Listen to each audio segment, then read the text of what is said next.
The world is evolving before our very eyes. Stop and consider how undefined the future is. Will the school you choose for your child equip them with the critical skills to thrive in this world? It's incredibly heartwarming to me to observe how many of my friends from St. Mary's became family, and they remain family today, and also to see how many of them have succeeded in their own fields in life. I strongly advocate for the importance of self-love and self-discipline, two attributes that the St. Mary's family encouraged within me at a very young age. I love my school and I'm happy when I'm with my teacher and friends. We have so much fun when we learn. My favorite days are spent in the CEC. We love doing art, drama, baking, robotics, and science. Our chapel services are extra special to me as we sing, pray, and learn more about God. Our Saints Kids Aftercare is the happiest place. Auntie Gugu gives us hugs, love, and lots of special care. We are encouraged to be creative, which allows us to use our imagination and be ourselves. I love that we are given the freedom to follow our passion while preparing us for a changing world. It is a privilege to attend a school that is equipped with a smart center, catering for girls with specific remedial needs, and offering creative writing and problem-solving support classes. At St. Mary's, we are taught to think critically and creatively, and encouraged to think and to question. Curiosity sharpens our minds and keeps us open to possibilities. St. Mary's is a respected school, and the Christian heritage and family values are at the heart of everything we do. It is a place where we can flourish because each girl knows she belongs. Here in boarding, lifelong friendships are formed and we learn to be accountable and independent. We work together to encourage each girl to be the best she can be, and we're reminded that our best is the best. This cultivates our curiosity, embraces our successes and failures, and develops our character. We stand true to our school motto: service before self, God before all. Confident, strong, and independent women emerge from a girls-only school.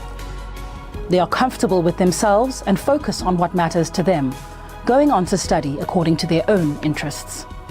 My experience at St. Mary's helped build my character and equipped me to thrive in life. I'm proud to be a part of our sisterhood of remarkable women.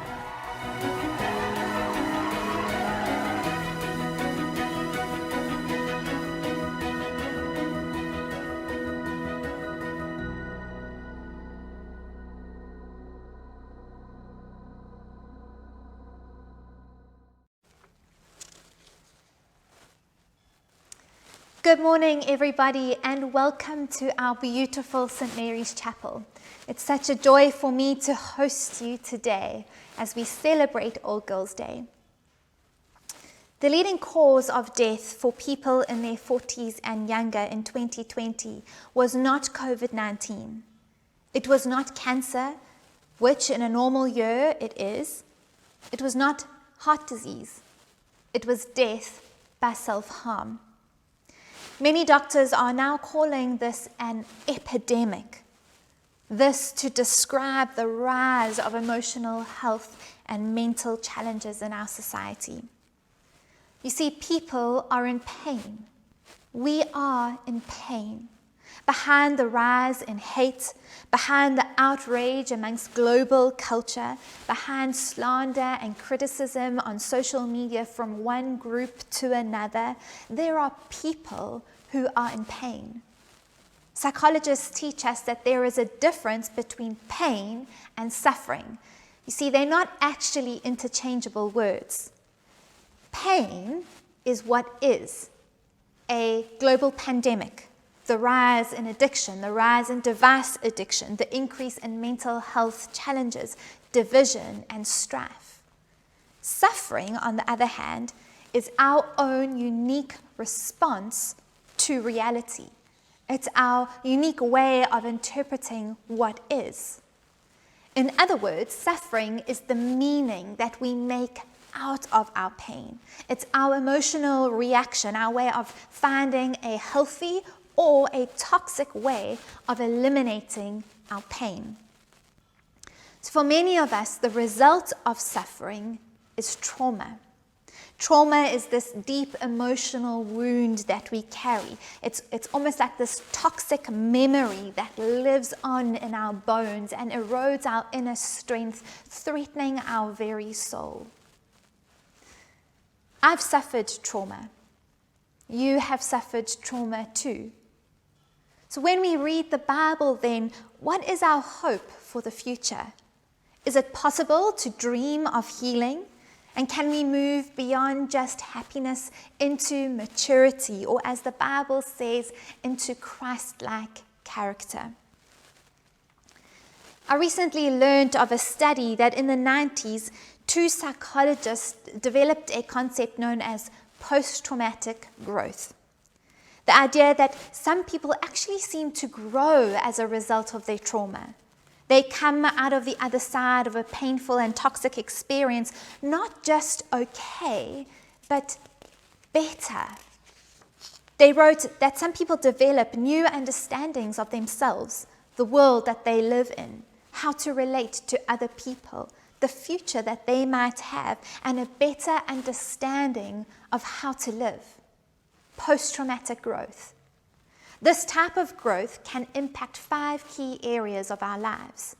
They are our appreciation for life, relationship with others, new possibilities, personal strength, and spiritual change. Leaders across the globe are telling us that this season literally has the potential to make or break us, to produce trauma or post-traumatic growth. Now, a lot of this has to do with our own response, our own choice in how we bear the load. It has to do with our relationship with God and our relationship with each other. So how then do we use this season that we are in to grow, to mature in our character so that we emerge mentally, emotionally, and spiritually healthy, kind, and a bit more like Christ himself? I want to look at one key area of our lives that will help us to do just this: our relationship to one another. In our grade 9 chaplains lessons this year, we heard of a recent study that is actually quite remarkable. The study found that people were able to endure levels of pain 50% higher if a loved one was simply in the room with them, as opposed to if they were on their own. It's amazing when we think about it. Levels of pain 50% higher just because someone you love is with you. More than ever, we need to stay together. In the words of the Bible, we need to restore each other with a gentle spirit. We need to prefer one another, to honor one another, to serve one another, and to love one another. We need to stay together. Stay with those that you love. Stay with your family. Stay with your friends, your peers, your co-workers, your siblings, your community. Stay together. Live in what John Mark Comer calls interdependent relationship. And so have the courage to quietly defy the rugged individualism that is wreaking havoc in the world around us. Choose instead to surrender to love. Love from God and love from others. Likewise, love for God and love for others. Put yourself in relationship. Give up your preferences for others. See, what's amazing is that when we try this, it really is rich and rewarding. Choose to enroll in the school of kindness. And when you fail, which you will, know that God is merciful and there's an invitation for you to come back and to try again. Choose to take the risk and be vulnerable. You will get hurt, and you will hurt others too. And when that happens, be brave enough to say sorry.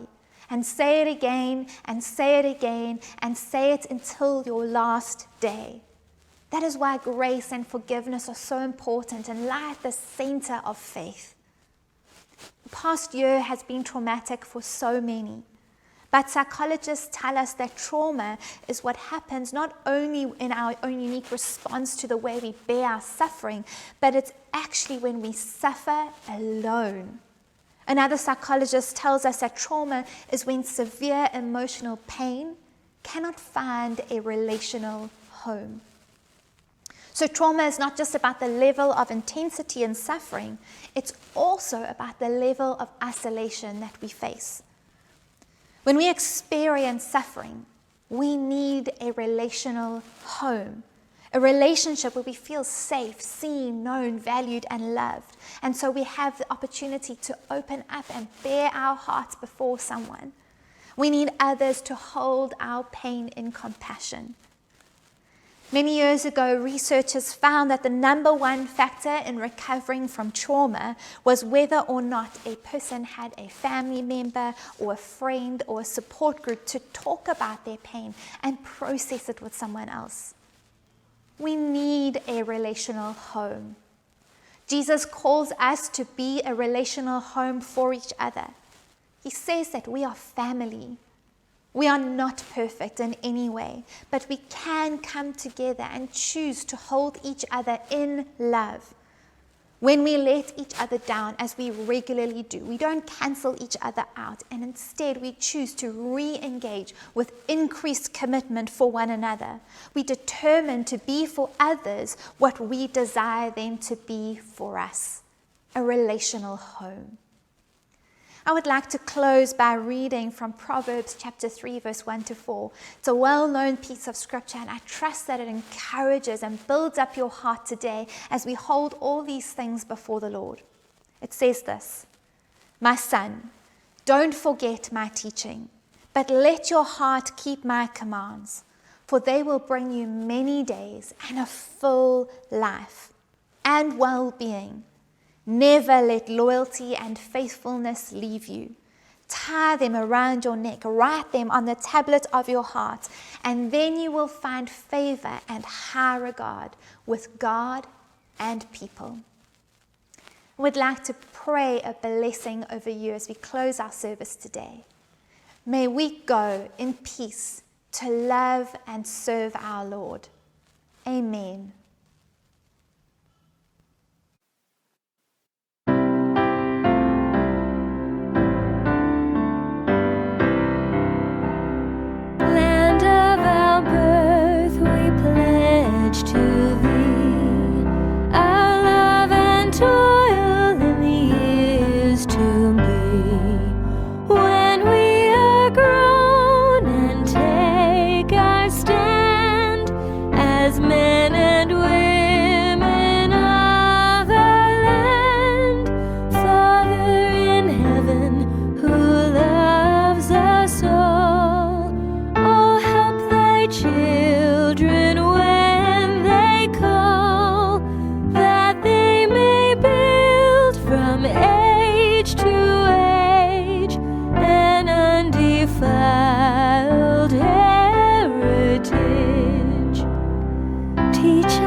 Springs, forgiveness free of evil done, and love to all men neath the sun. Land of our birth, we pledge to thee, head, heart, and hands in the years to be, when we are grown and stand as men and women of our land. Amen.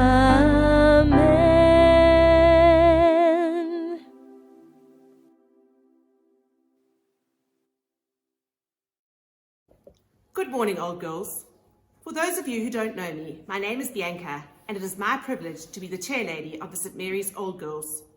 How I wish we were able to meet face to face today on the beautiful campus of St. Mary's, to reconnect with old school friends and to reminisce about this remarkable school. COVID has taught us to be adaptable in the face of adversity and change, so this year we bring you our very first online Old Girls Day. We hope that today provides you with some happiness during very difficult times, particularly if you reside in KwaZulu-Natal or Gauteng and have been party to the recent riots and unrest. We know full well that an online Old Girls Day will never replace being back at school, so please know that next year, in 2022, we invite everybody who would have celebrated their anniversary years in 2020 and 2021 to join us for a very big celebration. As the saying goes, rather late than never. As we gather online today, I ask you to remember all of those whose lives have been lost to the COVID pandemic. Like all communities in South Africa and the world, the St. Mary's community has suffered great loss. We remember today old girls, parents and staff members who have lost their loved ones. May God be with you all and give you the strength that you need to deal with your loss. It would be remiss of me to go any further without thanking Jonathan Manley and his outstanding leadership team for the way in which they have guided the school through these uncharted waters. The outstanding education that St. Mary's is well renowned for has in no way been compromised. The values that have been instilled in the girls and the character development that St. Mary's has facilitated will equip the current St. Mary's girls to deal with any challenges that lie ahead. On behalf of the St. Mary's Old Girls Guild, I thank each and every member of the staff for their contribution to guiding the girls through these difficult times. I know it has been tough and tiring, so thank you. During the COVID pandemic, I have seen so many incredible examples of old girls reaching out to those in need. Thank you for embodying our school's motto, service before self and God before all. These acts of service have reminded me of the strength of the sisterhood of St. Mary's and the great power that we as an alumni possess when we work together. As an Old Girls Guild, we hand out international and national awards annually to old girls who have excelled in their field of work. Earlier this year, we announced our winners. The international winner of the year is Hayley Reichard from the class of 2003, and Dr. Laura Redman from the class of 1997 is our national Old Girls winner. Congratulations, girls. This year, we are introducing a new Old Girls Award, which will be given to the old girl who best embodies the school motto, service before self and God before all. The recipient of this award is selfless, devoted, and has a long service of history to the St. Mary's community. She is described by her friends and all those who know her as the most passionate old girl ever. Since she left St. Mary's 51 years ago, her service to the school has been unfailing. She has headed up the Old Girls, the archives. She has been on the board of St. Mary's and on the Foundation Trust. The very worthy recipient of the first ever Service Before Self, God Before All award is Vicky Monarch Wheelwright from the class of 1970. Thank you, Vicky, for your unfailing support and dedication through the many years at St. Mary's. Your uncanny memory for details, not only from the time you were at school, but from earlier and later periods too, means you really are our own Google of St. Mary's Old Girls.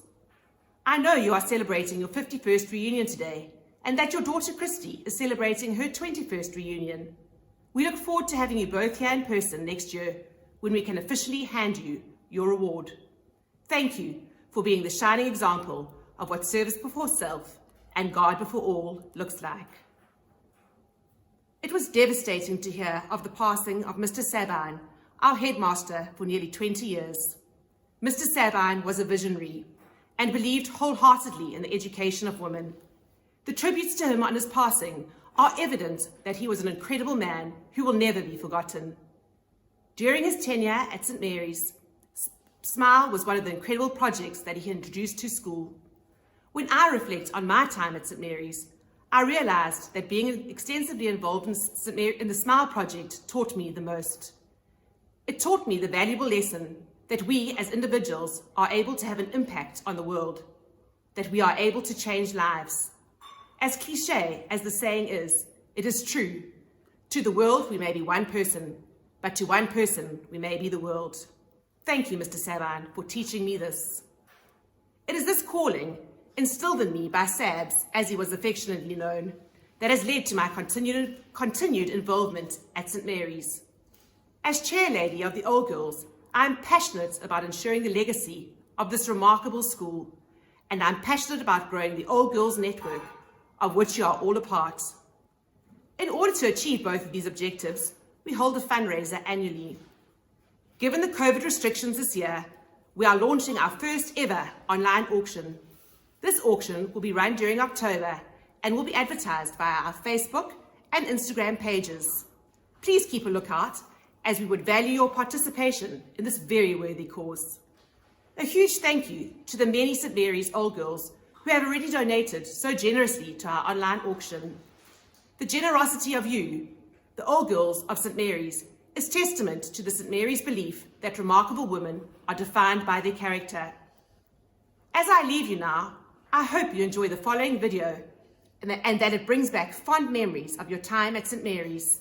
Thank you for joining us today. We hope to see you next year in 2002 at the reunion of all reunions. Stay safe during these difficult times and never forget that you are all remarkable women. Thank you. When I think of St. Mary's, I think of being part of a family. I think that being able to attend such a prestigious girls' school, that I am part of a very, very special family, and that I will always be part of that very, very special family. And having lunch at St. Mary's, a cooked lunch, was really, really special for me, because we obviously used to stay at school quite late. And I just remember just having so many laughs in the dining room hall, and how as we progressed through high school, we were so desperate to get to the table that used to be at the top for matrics, and we didn't have to wait in line to go, because when I was at St. Mary's, it used to be matrics used to go first for lunch, then grade 11, and then all the way down to grade 8. So St. Mary's has taught me to be independent and strong, and one of the things that St. Mary's definitely taught me was to question everything, to not just accept what people say, to question why decisions have been made like that. And sometimes it hasn't been amazing that I have questioned things, because a lot of people, I think, in this world don't like being questioned. They don't like having their decisions being questioned. However, I truly believe that St. Mary's gave me the insight to always question and give me the confidence to seek out answers, especially if I didn't understand something. So that is the best thing that I walked out of St. Mary's with, and it has truly made me very independent and strong and very successful in my career. So I owe St. Mary's a lot. So thank you so much. I will always be incredibly honored to be a part of the St. Mary's community, and I say that I'm still part of the St. Mary's community, even if I may not necessarily be there every single day, because I know that that's my home. It's one of my homes. It's a big part of my home. My heart lives there. There's a very large chunk of my heart that lives there, and I'm grateful for the lessons that it has taught me. I'm grateful for the opportunities that St. Mary's has given me, and I learned a lot of life lessons there, one of which is finding my voice, and not just finding my voice, but using my voice. As much as I'm talking a lot, I'm not my go-to to necessarily speak out and say a lot of things, but for whatever reason, the girls, the teachers, everyone that was there saw something in me, and I became head girl in 2011 for whatever reason, the reason I'll always be grateful for, but I don't know what they saw, and that really pushed me, and it stretched me, and it helped me to see that, you know what, There's nothing wrong with speaking up. There's nothing wrong with using the voice that I've been given. But it wasn't just about using the voice that I've been given. It was a platform for me to actually realize that I have a voice to use. When I think of St. Mary's, I think of my home away from home. Having been a part of this beautiful place since I was just a baby, as a toddler coming into St. Mary's on the odd occasion with my mum Rani, and then having the immense privilege of being a student, lapping up every opportunity that was available to me. And now as I stand here as an educator and a leader of the very place that has defined me and had such a huge impact on my life, both professionally and personally. St. Mary's has been like a lighthouse for me, enabling me to sail my ship into the big wide world with strength, courage and fortitude. It has been my guiding light in times of darkness, and it continues to be a place that fills my cup each day. When I think of St. Mary's, I think of my friends. Friends I made as a very young child who have been there throughout my life, always making me laugh, supporting me, and providing me with the most amazing friendships you could imagine. So when I think about St. Mary's, I think about how when I first arrived here we had 2 classes per grade and how we've grown to 4 classes per grade. I think about things like how our sporting facilities have grown, the campus has been developed, it's just absolutely incredible. And then with our results, sporting, cultural, academics, they've really improved and put us on the map. But mostly I think about the people. I've been so lucky to work with an incredible group of people on the staff, and I've made some really fantastic lifelong friends. And then of course the girls. The girls at St. Mary's, they're absolutely incredible, and it's been a privilege to have worked with them. When I think of memories, there's so many that I could mention. Things like seeing girls achieve something they didn't think they could do, seeing girls learn how to swim. D&D, winning D&D, the war cries at galas and athletics. Tours, local and overseas. I remember the Tongariro crossing in New Zealand and the Blackwater rafting. But just being part of the team was just so wonderful. Seeing our girls perform on the international stage. But if I think of goosebump moments, there's been so many of those as well. But in 2012, we hosted National Aquatics and we finished with the water polo at our pool here at St. Mary's. If you just picture the scene, it was misty, it was mizzy, and the mist was rolling in as it really does at St. Mary's. And we finished off the festival with Makabaloy and the choir singing African Dream. It was incredible. There wasn't a dry eye in the whole venue. I can honestly tell you I was drizzling like you can't believe. And that was truly a goosebump moment in our sport. They say that some people never get to work in what they've qualified in, and most people don't enjoy their jobs. I'm lucky. I am what I do, and I teach what I love. Not many people can say they can go to work in tackies and shorts every day. I'm so proud to tell people that I teach at St. Mary's, and I'm really honoured to be an old girl. Welcome to this St. Mary's Old Girls Day. It is a pity that it has to be virtual and not in person. We are looking forward to when we can welcome everyone back on campus and reminisce, share a meal, and maybe even a glass of wine. 2020 was a very challenging year. There were many things that led to disappointment. There were many things that were postponed or cancelled. And the matrics last year had a tough time. We want to congratulate the class of 2020 though, because although they were the first year ever to have to face online schooling and to go through what they did, they ended the year so well. The academic results were as good as any year we've had in the last 13 years. And for that, I want to congratulate them. Managing disappointment last year was a new skill.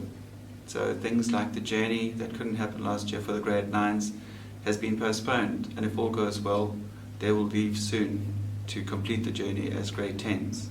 And we hope that that is going to be something that they enjoy, they grow through, and brings them lots of memories and stories that they can share. I thought what I would do is give you a bit of insight into what it's been like for the last 18 months, how the school's coped, what we've learned, and where we hope to go. So the last 18 months has been incredibly tough for us as a school. Many businesses obviously have been affected, and many businesses couldn't run at all. So we were lucky in that there was a way for schools to continue, and I must say the way our staff adapted and switched into online teaching early on in April was nothing short of amazing. We were very fortunate in that we had the technology, we had the skills, and we had the support of our parents so that school could continue, albeit through a screen. Very early on in the process, what we learned from other countries who were further down the road in online schooling was that the content and the curriculum was not as important as a sense of community that one creates. So we focused on relationships, we focused on connection, we focused on making sure that we were understanding where the children were, where the girls were, and how they were coping, and that they mattered. The teachers went out of their way to make sure that they were always available, some in the high school creating WhatsApp groups and other ways for the girls to contact them and ask for help or to make comments. And that really made a difference. When we were finally allowed to bring children back onto campus, it was one of the things that we really appreciated hearing, was that the girls felt they were supported, they felt there was compassion and there was understanding from the teachers. So we do take our hats off to our teaching staff. They were amazing through this very difficult time. We appreciated everything that they do. I remember seeing a comment from a parent saying that it seems like it was easier for the teachers because it was online. What they didn't see was that actually it was much more work. Some teachers were working up to 18 hours a day to make sure that videos were prepped, uploaded, that work had been distributed through the online platform that we were using, which was Google Classroom. So what might have looked like it was easy on the surface was actually very, very challenging. I have said to our teachers on a couple of occasions that when they do what they do it so well and they make it look easy, people think it is easy, but it's not. So I have said to them, sometimes when you feel that you're being taken for granted, it's because you've done a really good job and you've done it seemingly without much effort. So I do applaud the teaching staff for what they've done and for how they've coped with so much uncertainty from COVID and from the economic uncertainty that we've faced. In this tough time, we also want to acknowledge how grateful we are for the number of parents and staff who've been praying for the school. We acknowledge the hand of God upon the school, both in terms of protection and blessing. And I just want to say now that it is to Him that we give all the glory. We've been able to do a good job, but we are grateful and we humbly give all the glory to God. The daily routine has been changed, obviously, because of screening processes, etc. And I thought I'd just touch on that and share some of the things that have come out of the screening process routine that we've had. So every morning there are teachers and other staff who are part of the screening process, and obviously because of the regulations, parents aren't allowed to get out of their cars, so it's almost like a drive-through or a drop-off. And what that has created is a moment each day where we can touch base with the parents, say hello, see how they're doing. And although it's been a bit laborious, it has also created some very special moments where we've been able to connect with parents and make sure that they knew we were there for them. So that has been a positive. And so again, through everything we've understood how important relationships are. And it's been very frustrating that we haven't been able to have those face-to-face meetings on campus. But hopefully that will change. And by next year, we'll be able to be welcoming our parents back onto campus. One of the things I'm particularly proud of for the school is that through the whole of last year, we only lost 2 days of instructional time. And then in this year, with its ups and downs and last-minute changes, we've again only lost 2 days. So I do want to applaud all our staff, including the admin staff, just in terms of what we've been able to accomplish. It has been difficult, but St Mary's, we don't give up very easily. Something that emerged out of last year, which we are tracking and we've made a priority for our school system and program, is mental health, both of staff and of the pupils. Throughout the world, schools are reporting far higher levels of depression, anxiety, and other emotional disorders because of what we've all been through. So going forward, this is a legacy that we'll have to address. We are fortunate in that we've got very capable counsellors on our staff, and we work in partnership with counsellors who are in the community. But we are incorporating more and more emotional intelligence and other practices in our program to help the girls cope with what they're going through, to help them make sense of the uncertainty, and to help them to see themselves in a better light. The trouble with spending too much time on a screen is that social media has also been a very negative source of information, and that hasn't helped. So one of the things that we're trying to do is get our girls to manage their social media consumption much better. Over time, this can only work in their favour. But we certainly learned from last year that social media not only wastes your time, but it can distort your perception of reality. And to a teenager, that is huge. So to that end, one of the things I do want to ask you is to stay connected to the school. Share your stories, share your successes, share your challenges. It's not just about, that you've made it in your particular field, but it's about the challenges that you experienced along the way. Those kinds of stories are inspirational to our girls.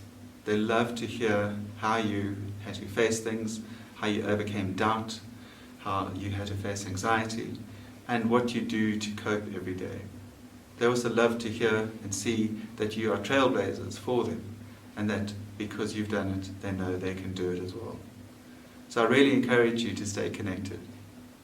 The All Girls Network, unfortunately, hasn't been able to function the way we used to. We haven't been able to have the Connect chapters, but we are excited that that should be a possibility in the near future. So when there's a Connect chapter near you, I do hope that you will attend. It is wonderful to see our old girls getting together, sharing stories, and quite often establishing connections that will help them in their career.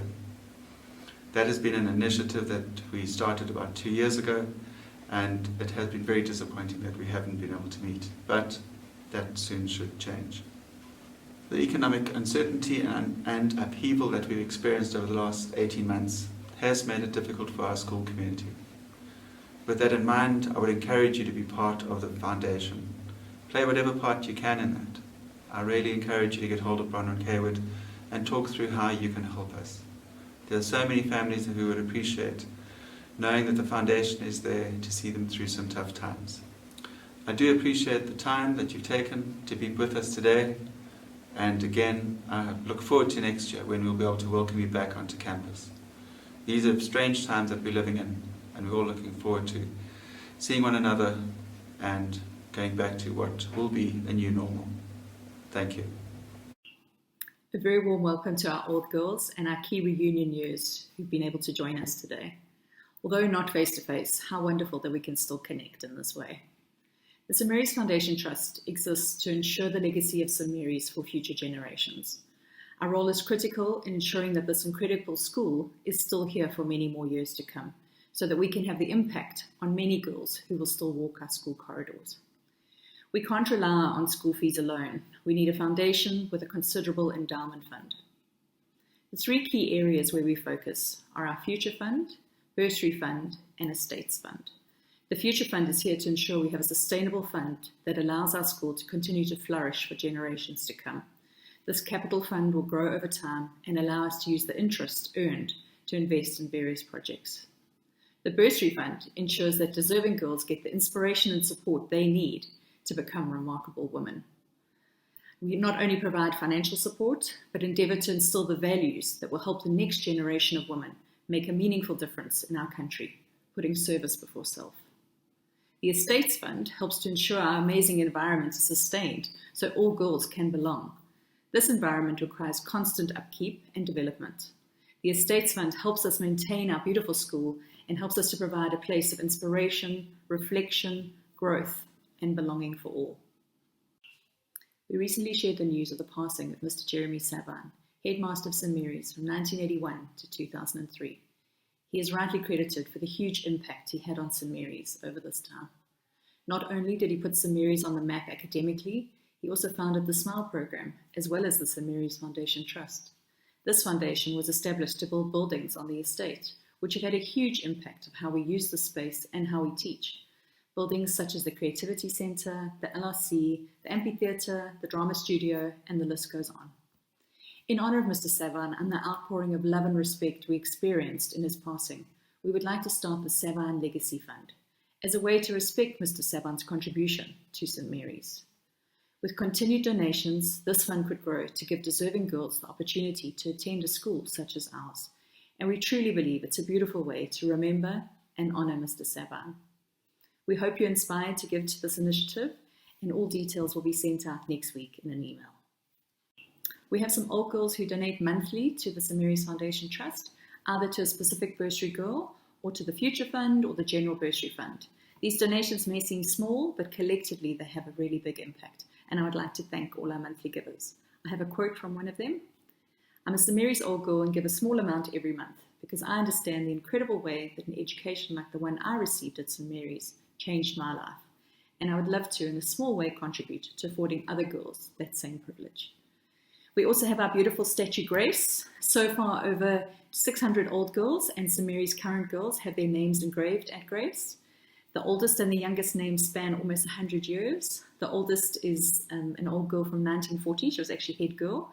And the youngest is a grade 1 pupil who will matriculate in 2032. So should you wish to get your name engraved at Grace, please get in touch. It's a beautiful way to leave a legacy and create a future. We've also started a bequest program, so should you wish to leave a legacy to St. Mary's in your will, please get in touch and I can send you details around this. Thank you for joining us today and listening to ways that you can help us make a difference, help us inspire girls to become remarkable women, one girl at a time. Let's listen to Zaleka's story.